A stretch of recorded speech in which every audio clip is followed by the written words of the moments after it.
bueno, una tercera parte. Esta es la última que voy a comentar sobre Rancière. La definición de estas nociones me parece fundamental. Primero, política entonces es la configuración de un espacio de experiencia. Es decir, aquí es en donde se pueden tener este tipo de experiencias y eso es ya la política, ¿no? No aceptamos cualquier tipo de vivencia, no aceptamos cualquier tipo de experiencia sensible, sino que discriminamos, ¿no? Generamos distinciones, separamos, excluimos o incluimos y ahí estamos generando nuestra política de lo que sí queremos o lo que no queremos experimentar. De manera que entonces el reparto de lo sensible se da como una distribución de lo que es visible, lo legible, etcétera, ¿no? Por ejemplo, si alguien dice eso no es música, eso es basura, pues entonces eso quiere decir en mi régimen político no entra, ¿no? Si alguien dice aquí solo esto es realmente música, está, por decir así, haciendo la lista de lo que sí forma parte de la experiencia de su sensibilidad. Lo demás es ruido, mal gusto, vulgaridad, o al contrario, ¿no? Presunción, o pedantería, arrogancia, porque claro, también es posible generar nuestro propio espacio de experiencia desde la posición marginal. No es exclusivo de la clase política o de la clase con poder. Eh, todas las formas sociales de organización tienen un cierto tipo de poder y generan esas exclusiones, es decir, generan sus propios regímenes estéticos para que se entienda que no estamos del lado de nadie, ¿no? Esto no es marxismo, no estamos criticando a la clase sacerdotal de los historiadores del arte que tienen su propia política estética, solo estamos diciendo que lo que ellos hacen no es ninguna descripción objetiva de lo que es una obra de arte, de los contenidos de obra de arte, sino los propios de su política, para que se entienda, ¿no? Y que esa política genera exclusiones, ¿no? Y lo mismo pasa si apelamos al concepto de lo que es arte, no sé, en Ocesa, por ejemplo, ¿no? Esta gran productora de espectáculos también tiene su propio concepto acerca de lo que uno debe experimentar, de lo que es una experiencia estética completa o artística, ¿no? Y así es como anuncian sus espectáculos. No importa la calidad que otros puedan juzgar que tienen, ellos están presumiendo que lo que están produciendo tiene una alta calidad estética o artística, así lo venden y tienen su público, es decir, un lugar, un espacio en donde la gente puede reconocerse en ese gusto.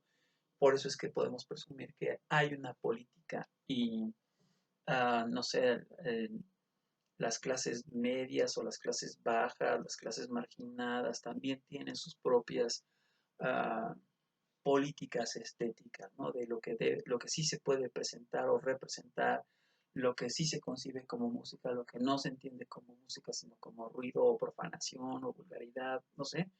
Lo que queda excluido, pues, es lo que la política está dejando fuera. Y finalmente, la metapolítica, la noción de metapolítica, que es lo que estamos haciendo nosotros, lo que está haciendo Rancière, cuando examina la política que hay en la estética. Incluso por ahí señala que puede haber hasta una meta política, cuando la política de la estética es tan explícita como por ejemplo en el nazismo, ¿no? En el régimen nazi, cierto tipo de arte se consideró arte desartistizado, arte profanado, y hicieron su propia selección de lo que sí era arte y pues era lo que beneficiaba al régimen. Es muy explícita su política y yo puedo de todas maneras colocarme por encima de esa política, que ya es una metapolítica, porque es una política aplicada al arte. ¿Sí? El arte mismo es una política aplicada al arte es una metapolítica aplicada al arte. Y si yo analizo la metapolítica de esa política aplicada al arte, soy metapolítico, ¿no? Es decir, estoy examinando cómo en un nivel o en otro nivel se están generando las discriminaciones, las distinciones, las clasificaciones de los regímenes estéticos, de lo que es visual, de lo que es representable, de lo que sí se puede hablar, de lo que representa la verdad, de lo que es de buen gusto, etcétera. Y entonces lo que está haciendo Rancière, podría decirse, los libros dedicados por Rancière al tema de la estética son metapolítica, porque se coloca por encima de la política de la estética y descubre o pone en evidencia cómo está generándose la distribución, el reparto de lo sensible, como él lo llama, ¿no? Para terminar, pues no hay ninguna práctica artística que no contenga una política.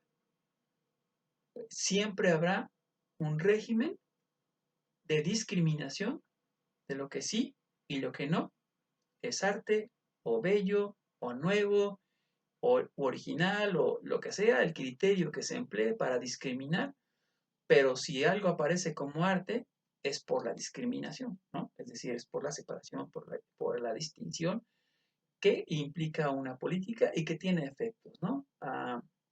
Antes de hablar de metapolítica, en el caso del reparto de lo sensible como distribución de lo visible, él desarrolla ampliamente, me parece, el ejemplo de esta pieza, un busto conocido como Juno Ludovisi, que es el ejemplo que utiliza Schiller para hablar de lo que él entiende por estética, por arte y por belleza.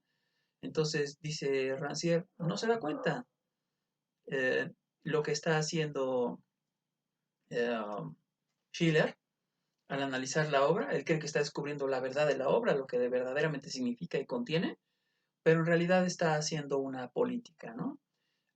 Y si se da cuenta, porque las cartas se llaman cartas sobre la educación estética del hombre, es decir, están tratando de educar al hombre, es ya una política. Y la política de Schiller en las cartas está aplicada luego a las obras de arte, para decir, en estas obras de arte se encuentra la verdad, porque ahí vemos lo que exige Kant acerca de la producción artística, ¿no? Que la obra de arte sea producto del libre juego, de la imaginación, la fantasía y el entendimiento. Entonces, donde el sujeto no actúa con esa libertad, no está produciendo arte, está produciendo objetos, etcétera. Por eso le interesa mucho el ejemplo de Schiller a Rancière, porque ve que Schiller se está apoyando en el caso de la Juno Ludovisi, no por casualidad, no por accidente, no la escogió al azar, sino porque cree que muestra, como solo es un busto y no está haciendo nada, está mostrando lo que en esencia debería ser el ser humano, ¿no? El ser humano en esencia debería ser alguien que se dedica al trabajo intelectual, al gozo espiritual, y no a la vulgaridad de andar construyendo casas con las manos, ¿no? Es decir, el trabajo de lo que en la cultura griega hacían los esclavos, ¿no?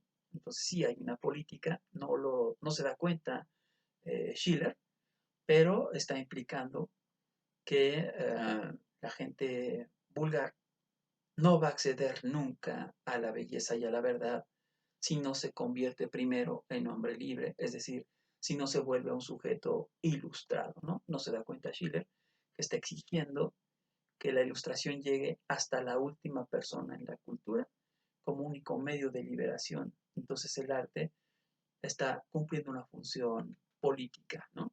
Y eso le parece a Rancière que es muy claro a partir de las cartas sobre la educación estética de Schiller, es un ejemplo, pero podría aplicarse prácticamente a todo el arte, ¿no? Siempre hay una política detrás de eso, no es nada más el descubrimiento de la verdad, ¿no? O sea, no existe eso como la verdad científica y objetiva, que es lo que buscarían los historiadores del arte cuando creen que pueden analizar el contenido de las obras de arte independientemente de lo que a ellos les implique ese análisis, ¿no?